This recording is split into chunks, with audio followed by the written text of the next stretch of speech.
सध्या आपल्याकडे 6 घोडे आहेत. ओके. हा, सगळे मारवाडी आहेत. सगळे आता टॉप लाईनीचे आपण आणून त्यांचं ब्रीडिंग, त्यांचं पण इथं आपण ब्रीडिंग करतो. ह्याच्याबद्दल काय सांगा?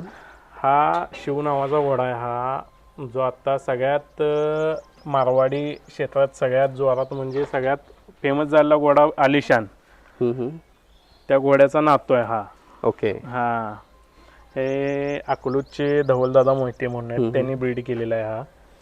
आणि प्रीतम पाटील कोगनोळी यांच्या जवळ ही जी आई होती, त्यांच्याकडून आपण याला खरेदी केलं तेव्हा. किती वर्ष लहान असताना. हा आता सध्या 3-3.5 वर्षाचा आहे हा. ओके. हा, हा सर्व्हिस करण्यासाठी आता चालू आहे सध्या. इथे येतात घोडे? हो, इथं भरपूर येतात. त्यांच्यासाठीच आपण एक सेपरेट रूम काढलेली. अच्छा. हा सध्या म्हणजे कसं आहे, बिल्डिंगला आता मला जरी कुठे जायचं असलं तरी मी पण जिथं जातीची वस्तू आहे तिथंच जाणार.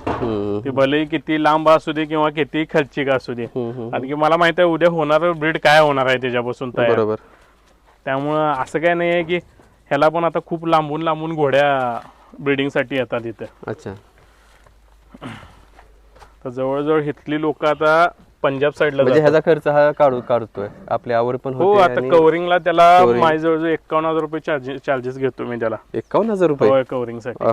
मी पहिल्यांदाच ऐकतोय. म्हणजे घोड्यांमध्ये भरपूर घोड्यांच्या मध्ये सध्या लाख रुपये, 1.5 लाख रुपये, 2 लाख रुपये असे कव्हरिंग चार्जेस आहेत. 51,000 रुपये? आता मी सध्या त्याला 51,000 रुपये चार्ज करतोय.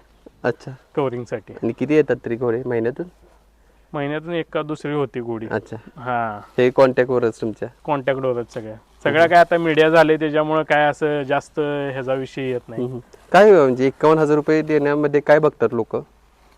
ते स्टेटसच वेगळा आहे. ते म्हणजे मारवाडीचं जे आता जे स्टेटस आहे ते एवढं पुढे गेले, कोट्यात किमती आहेत आता मारवाडी घोड्यांच्या. आणि थोड्या दिवसानं एक्सपोर्ट चालू झालं. अजून एक्सपोर्ट चालू नाही आहे मारवाडी घोड्यांच्यासाठी. जेव्हा एक्सपोर्ट चालू होईल तेव्हा हे काय बघण्याच्या पलीकडे काम असेल मारवाडी घोड्यांचं. घोडे पाळणारे यांचा शॉकच वेगळा असतो. म्हणजे ते फक्त एक तर रिचनेस म्हणून त्याच्याकडे बघतात लोक. बरोबर. सध्या काय काय जण नुसता एक स्टेटस असावं घोडा घरी म्हणून ठेवणारे पण खूप जण आहेत. अगदी बरोबर. आता इकडे पण एक मादी आहे. ही फिमेल आहे. ही पण आणली, गुजरातहून आणली ही. ओके. खास ब्रीडिंग साठीच आपण घेतली ती बच्ची. ही दोन्हीकडून म्हणजे आलिशान आणि प्रभात आई आणि तिच्या वडिलांच्याकडून दोन्हींच्याकडून लाईन चांगली. ये इकडे, ये. काय किमतीला घेतली तुम्ही?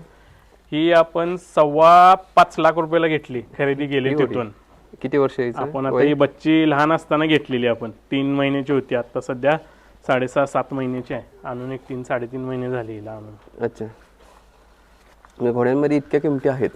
घोड्यांच्या मध्ये नाही. आता खेळार पण एवढं पुढे गेलंय की कालवडी 2-2, 2.5 लाखाला कालवडी विकालेत खेळार ह्याच्या. ह्याच्याबद्दल काय सांगाल? ही आपली आधीची सगळ्यात माझी आधीची मेर आहे ही घरातली. हिच्यापासून आपली म्हणजे सगळी सुरुवात झाली हिच्यापासून. ही आणि ती एक गाय आपल्याकडे पहिल्यांदा 2च असायचे. ही आणि ती दोन्हीपासून हे सुरू झालं? हा, दोघींच्या पासून चालू झालं. अच्छा. हिचे किती झाले तरी बच्चे? हिला 4 बच्चे झाले तिला. आता 4 बच्चे झाले. 4ची पण विक्री केली?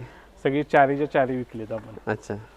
हिचं चांगला किंमत चांगली येत असेल? जवळजवळ 4 मिळून एक 17 ते 18 लाख रुपये झालेत. अरे वा. त्यांचे. किती वय असेल हिचे?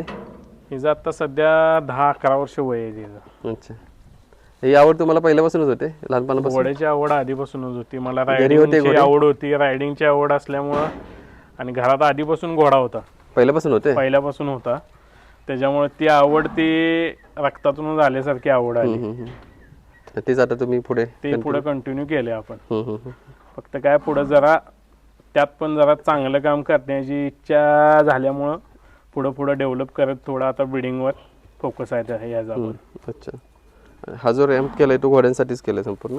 हे जे सगळं हे आहे ते घोड्यांच्यासाठीच आपण पॅडॉक केलाय. हा कंटिन्यू सोडता का घोड्यांना? हा, कंटिन्यू 1 तास सकाळी सोडतो. लागतच त्यांना दररोज? हा, घोड्यांना उड्या मारायला वगैरे कसं आहे रोज काढायचं होत नाही प्रत्येकाला, त्याच्यामुळे 1-1 तास आपण काढतो.